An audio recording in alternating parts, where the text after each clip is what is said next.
जय हिंद दोस्तों। इस वीडियो में बात करेंगे भारत की शेरनी नाजिया इलाही खान और रोहित शर्मा।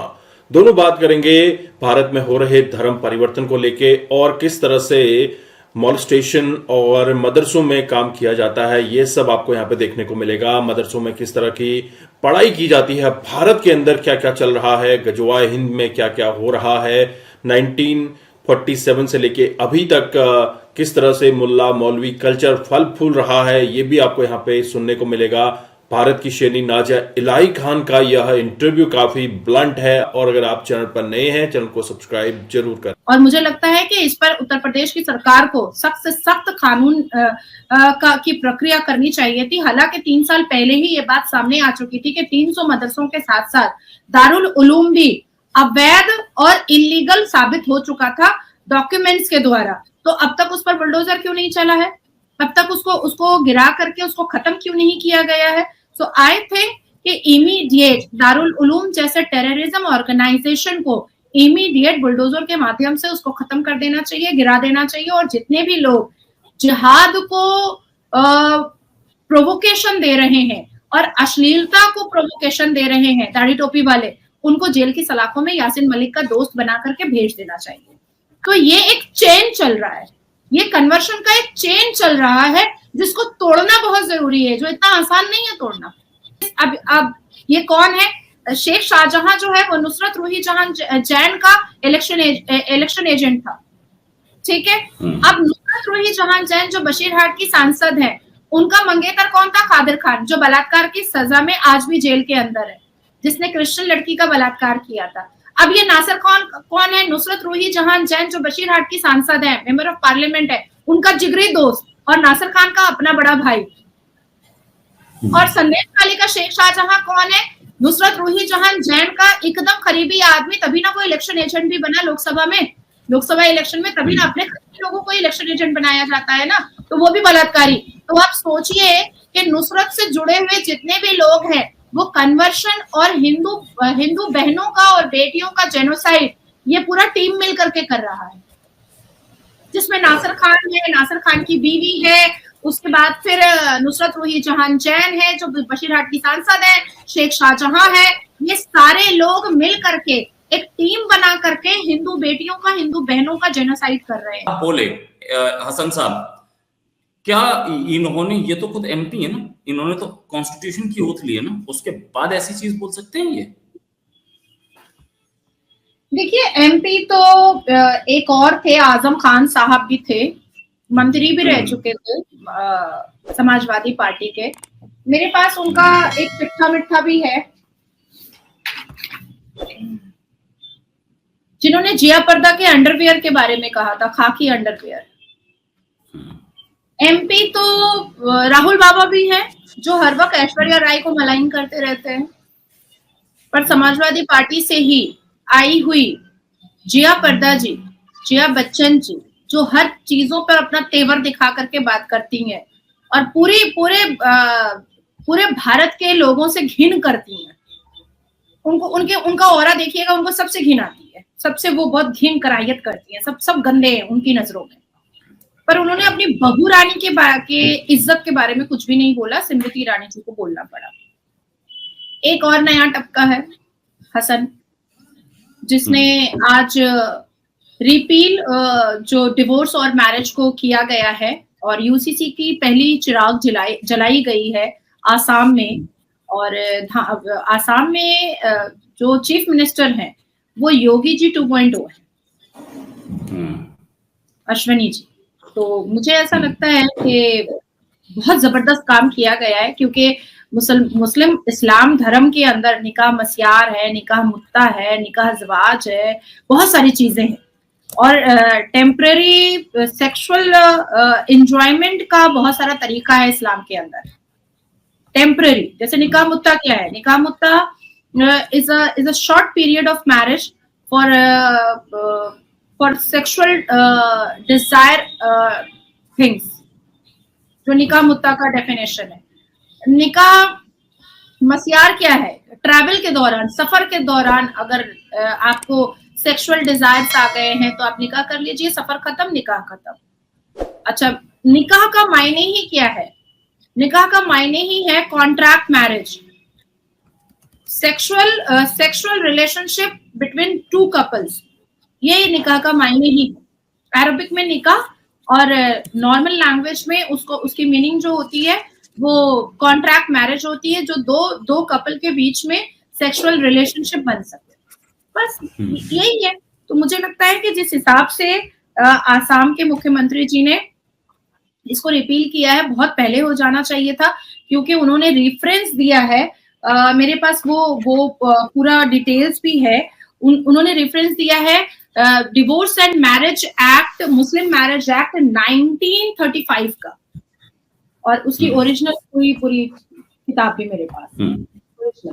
तो इसमें आप जब पढ़िएगा ना, Assam act 9 of 1935, the Assam Muslim marriage and divorce registration act 1935, ये पूरा का पूरा शरिया लिख दिया गया है, पूरा का पूरा। मतलब जहां पर भी आप देखिएगा वही निकाह मस्यार है, निकाह मुत्ता है, फलाना है, ढमाका है, तो ऐसी सारी चीजें हैं जो अश्लीलता का बाजार है, जो बेहूदगी बदचलनी का बाजार है, जो बदतमीजी का बाजार है। और क्योंकि हम सबको पता है कि इस्लाम में मर्दों के सेक्सुअल, मुस्लिम मर्दों के सेक्सुअल डिजायर्स को बहुत इम्पोर्टेंट वैल्यूबल जगह दी गई है, और औरतों को सेक्सुअल टॉय बनाया गया है। तो मुझे लगता है कि मुसलमान बेटियां और मुसलमान महिलाओं के लिए ये जितनी भी चीजें आ रही हैं वो उनके लिए बहुत लाभदायक है, उनके लिए बहुत अच्छा है। सो कॉन्ग्रेचुलेशन, जितनी भी आसाम में रहने वाली मुसलमान बेटियां हैं, मुसलमान लड़कियां हैं, उनके लिए बहुत बहुत बधाई कि आसाम के मुख्यमंत्री ने इतना बड़ा स्टेप लिया है। इससे पहले हमने उत्तराखंड में सुन ही लिया था यूसीसी, और इसके बाद फिर अब एक चिराग जल चुका है। तो मुझे लगता है कि बहुत जल्द आसाम में भी यूसीसी जो है वो इम्प्लीमेंट हो जाएगा। इसके बाद उत्तर प्रदेश में होना ही होना है, लेकिन उन राज्यों में जहां पर नहीं हो पा रहा है वहां पर हमारी जिम्मेदारी बड़ी रहती है, हमारी मुस्लिम बहनों को और हमारी मुस्लिम बेटियों को बचाने के लिए, क्योंकि इस्लाम जो है, इस्लाम में मर्दों के लिए बहुत ज्यादा सेक्सुअल डिजायर्स को महत्व दिया गया है। अब मैं आपसे बात कर लेती हूँ देवबंद जमात के जो अरशद मदनी साहब और अशरफ उस्मानी साहब, जो हमेशा बहुत ज्यादा अपने फतवे की वजह से टीआरपी में बने रहते हैं। 1.5 साल पहले एक और फतवा जारी किया था दारुल उलूम ने, जिसमें था कि बाप बेटी एक साथ एक घर में ना रहे, भाई बहन एक साथ एक घर में ना रहे, नहीं तो भाई बहन की छत्ती खोल देगा और बाप जो है वो बेटी का पजामा खोल देगा, क्योंकि मुसलमान मर्दों का नफ्स बहुत कमजोर होता है। वो 8 साल की बेटी भी बाप अगर देखता है तो उसका दिल जो है वो सुरबुराने लगता है कि कैसे इसका पजामा उतारे, और भाई जो है वो बहन की चड्डी उतारने के लिए बहुत परेशान हो जाता है। ये मैं नहीं बोल रही, ये दारुल उलूम का कहना है कि, और इस्लाम में शरिया का भी कहना है कि भाई और बहन एक घर में अकेले ना रहें, बाप और बेटी एक घर में अकेले ना रहें। उसके बाद फिर 1 साल पहले दारुल उलूम ने फतवा जारी किया था कि भाई बहन, बाप बेटी, मियाँ बीवी एक साथ बैठ करके एक दस्तरखान में खाए ना, या किसी फेस्टिवल में या किसी इनविटेशन में जाए ना, अलग अलग जाए। ये भी दारुल उलूम का फतवा है। उससे पहले 2 साल पहले आप देखिएगा तो अशरफ उस्मानी का एक न्यूज भी बहुत वायरल हुआ था। उनका वेबसाइट बैन कर दिया गया था दारुल उलूम का 2 साल पहले, जिसमें भारत के सर्वोच्च न्यायपालिका ने भी इंटरवीन किया था, और सर्वोच्च न्यायपालिका के हिसाब से और कानून के हिसाब से ये बात बताई गई थी कि इनके फतवा की वजह से बहुत ज्यादा प्रोवोकेटिव और हेटरेट चीजें स्प्रेड करती हैं। तो अशरफ उस्मानी ने बैठ करके मीडिया को कहा था कि हम तो सिर्फ सजेशन देते हैं, हम तो सिर्फ, लोग सजेशन मांगते हैं, हम दे देते हैं। लोगों ने सजेशन मांगा कि क्या अकेले घर में रहने से बहन की चड्डी उतार देगा भाई, तो उन्होंने कह दिया कि हाँ उतार सकता है, इसलिए अकेले घर पे भाई बहन ना रहे। अशरफ उस्मानी जी के हिसाब से अगर बाप बेटी अकेले घर में रहेगा तो बेटी का सलवार उतार देगा बाप, तो उन्होंने कहा हाँ उतार सकता है, इसलिए बाप बेटी अकेले घर में ना रहे। तो उसी तरीके से किसी ने पूछा कि गज़वाए हिंद इस्लाम में है, तो उन्होंने कहा कि हाँ इस्लाम में है। तो सिर्फ पाकिस्तान का लाल टोपी वाला या बिल्लो रानी या बेनजीर भुट्टो या यासीन मलिक या उसामा बिन लादेन या अजमल कसब या लश्कर-ए-तैयबा या अजमुल मुजाहिदीन ऐसे लोग या पाकिस्तान के चुन्नू मुन्नू जो बंदर छाप चलते फिरते रहते हैं, जो रिएक्शंस देते रहते हैं, सिर्फ ऐसे लोग गजवाए हिंद नहीं चाहते हैं। 2016 से मैं इस बात को बोल रही हूँ कि भारत में रह रहे दाढ़ी टोपी लुंगी वाले भी गजवाए हिंद चाहते हैं और वो अपनी मुमकिन पूरी कोशिश में लगे हुए हैं कि 2047 तक वो लोग यहाँ पर गजवाए हिंद करें। ये उनका टारगेट है, ये उनका टारगेट है। अब ऐसे में नेशनल चाइल्ड जो प्रोटेक्शन एक्ट का जो कमीशन है वो सामने आए हैं और उन्होंने कहा है कि भाई ये तो बच्चों को आप गलत पढ़ा रहे हैं, ये तो बच्चों को आप गलत सिखा रहे हैं। तो मुझे लगता है कि बहुत देर हुई सरकार से, मुझे लगता है कि कानून से भी बहुत देर होती जा रही है और इतनी लापरवाही और इतना स्लगिश नेचर नहीं चलना चाहिए, नहीं चलना चाहिए। 1947 से 2024 में कानून को ये पता चला और नेशनल चाइल्ड प्रोटेक्शन एक्ट के चेयरमैन को ये पता चला कि मदरसे में क्या बताया जाता है। भाई मदरसे में अनल सेक्स भी होता है, ये भी हम बताएंगे। अब मदरसे में मोलेस्टेशन भी होता है, ये भी हम बताएंगे। अब मदरसे में मौलवी मुल्ला लोग जवान बच्चियों को गोद में उठा करके अपने औजार सटाते हैं बच्चियों से जबरदस्ती, और अगर वो इनकार करती है तो छड़ी मारते हैं। ये भी हम बताएं, अब हम बताएं। अरे ये तो खुद एनसीपीसीआर को खुद पता रहना चाहिए था। जो भी जो वहां के चेयरमैन बैठे हुए हैं, जो चेयरपर्सन बैठी हुई हैं, उनको खुद पूरा इन्वेस्टिगेशन करना चाहिए था। आखिर 2022 और 23 में मिनिस्ट्री ऑफ माइनॉरिटी कैबिनेट मंत्रालय से मदरसा का स्कैम तो बस्ट हुआ था कि ये लोग कितनी चोरियां कर रहे हैं। क्या आप सरकार का काम देश की उन्नति और डेवलपमेंट के साथ साथ मुल्ला और मौलवी बनाना भी है, जो अश्लीलता का बाजार खोल करके बैठते हैं, जो मदरसे के अंदर बच्चों को ये बताते हैं कि नॉन मुस्लिम्स का गला कैसे काटा जाएगा, कैसे चर्च और मंदिरें तोड़ी जाएंगी। इन सब चीजों का पैसा सरकार, कांग्रेस की सरकार दे रही थी, समझ में आ रहा था। पर भारतीय जनता पार्टी की सरकार को क्या ऐसे टेररिस्ट की जरूरत है? मुझे नहीं लगता है कि जरूरत है।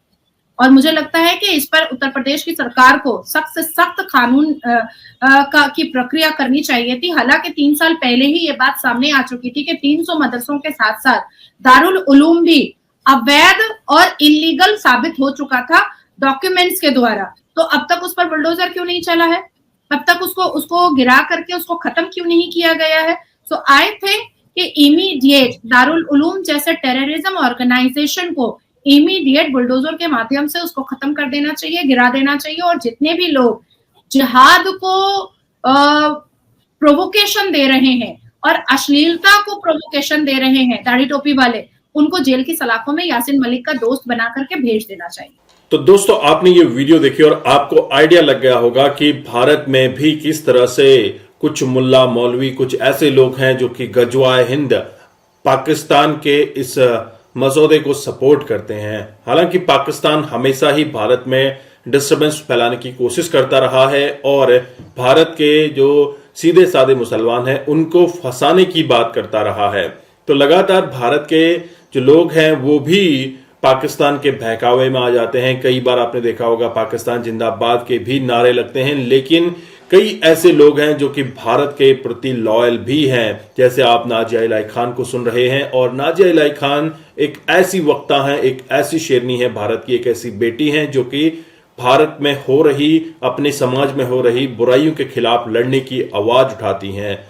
आपने इस वीडियो में नाजिया इलाही खान के ऐसे ऐसे पॉइंट्स सुने जो कि हमने आज तक नहीं सुने थे, और आपको भी सुनकर काफी हैरानी हुई होगी कि भारत के मदरसों में भी इस तरह की हरकतें होती हैं। अगर आपने इस वीडियो को एंजॉय किया, आपको वीडियो में दी गई इंफॉर्मेशन अच्छी लगी, जरूर इस वीडियो को शेयर कीजिएगा। अगर आप चैनल पर नए हैं, चैनल को भी सब्सक्राइब करें। मैं आपको मिलता हूं नेक्स्ट वीडियो में, तब तक के लिए थैंक यू। जय हिंद, जय भारत।